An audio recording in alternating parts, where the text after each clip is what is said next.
My name is Richard Forrest. I'm an artist here in Traverse City. Being an artist was something that I'd always taken a lot of pride in. I'm a watercolor artist. Most everything that I paint is nature. Shapes, shadows, colors, textures. And the one thing interesting about watercolor is that there's no such thing as white paint. If it's white in a painting, it's because you had to leave it and paint around it.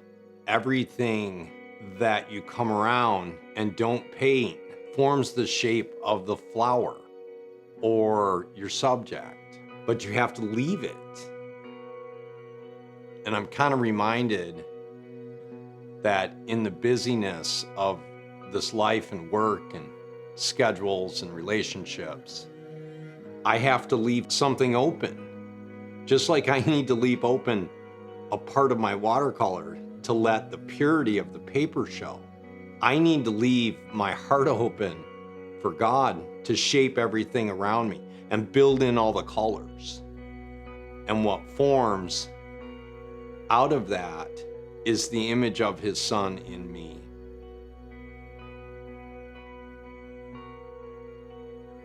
I try really hard to not tell people why they need Jesus.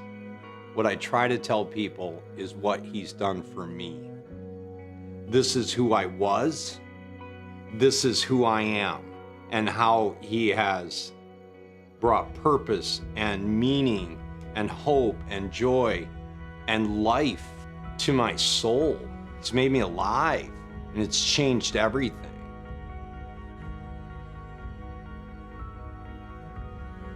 I think for me, the two hardest words in the Bible are follow me. I never questioned the truth. I had always believed in Jesus. I had accepted Jesus, and I understood Him to be who He is, and that wasn't the problem. I knew the truth, and my problem wasn't my faith or my belief. My problem was obedience. It was in my early teens, like a lot of people experience. I started seeking the world, that the world had more to offer me than Jesus did, and I walked away.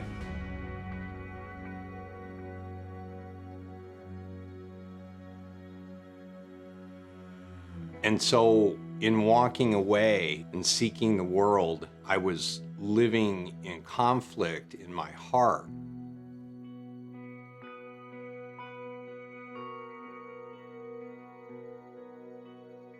I was so hard in my heart that even when things got bad and I knew where to turn, I continued to turn to the world.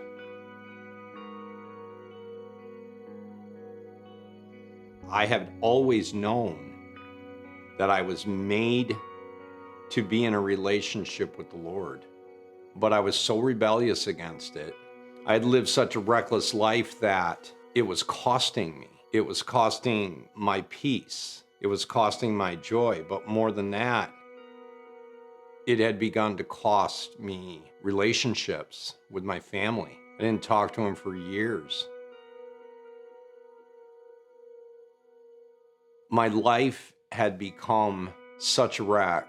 I was alone and I was lost, and I was sleeping on a floor in a rundown home. I didn't even have a bed.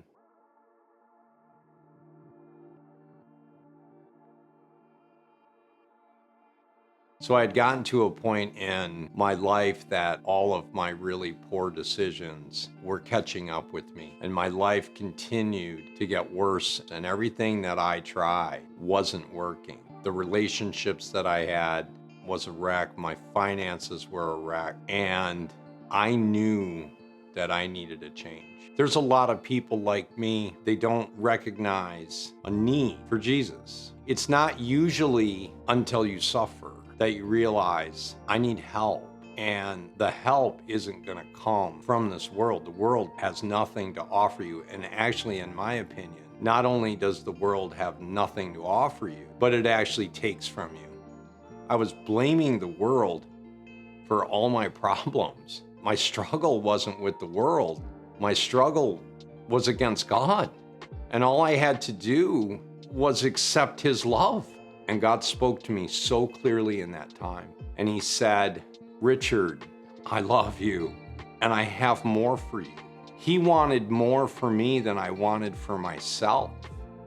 And I'll tell you what, I went kicking and screaming into the grace and the will of God.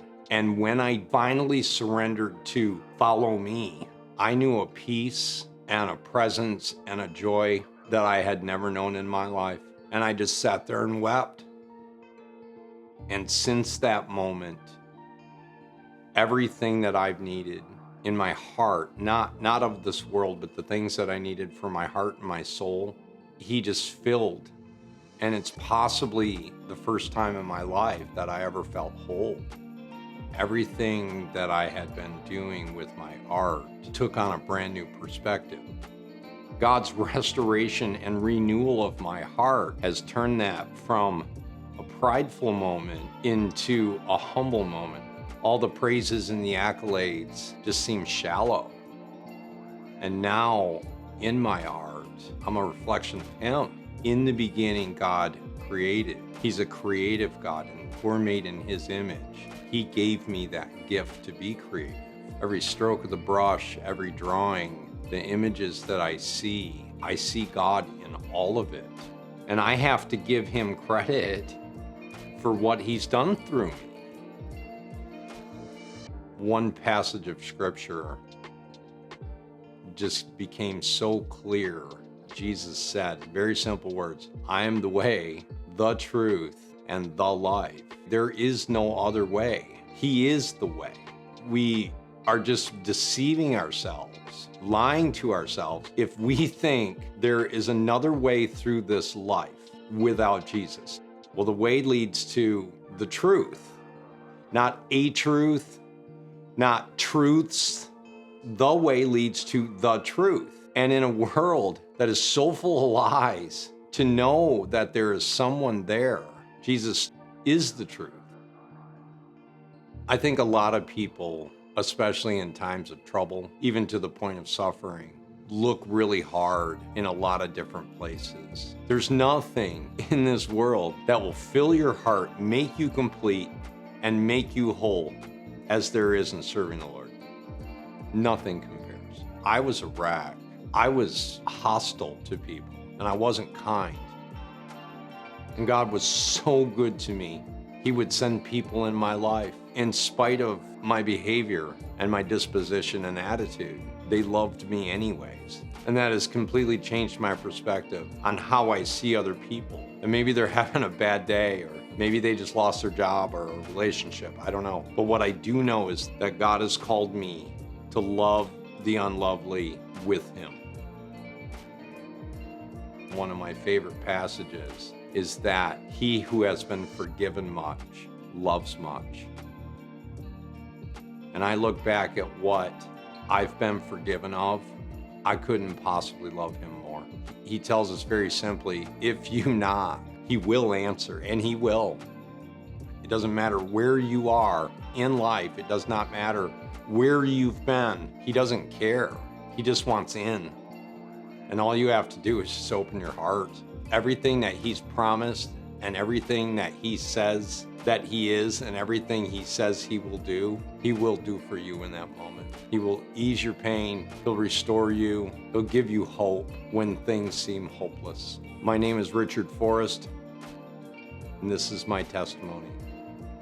And I would encourage you to tell your story. And we know that in all things, God works for the good of those who love him, who have been called according to his purpose. For those God foreknew, he also predestined to be conformed to the likeness of his Son, and that he might be the firstborn among many brothers. And those he predestined, he also called. And those he called, he also justified. And those he justified, he also glorified.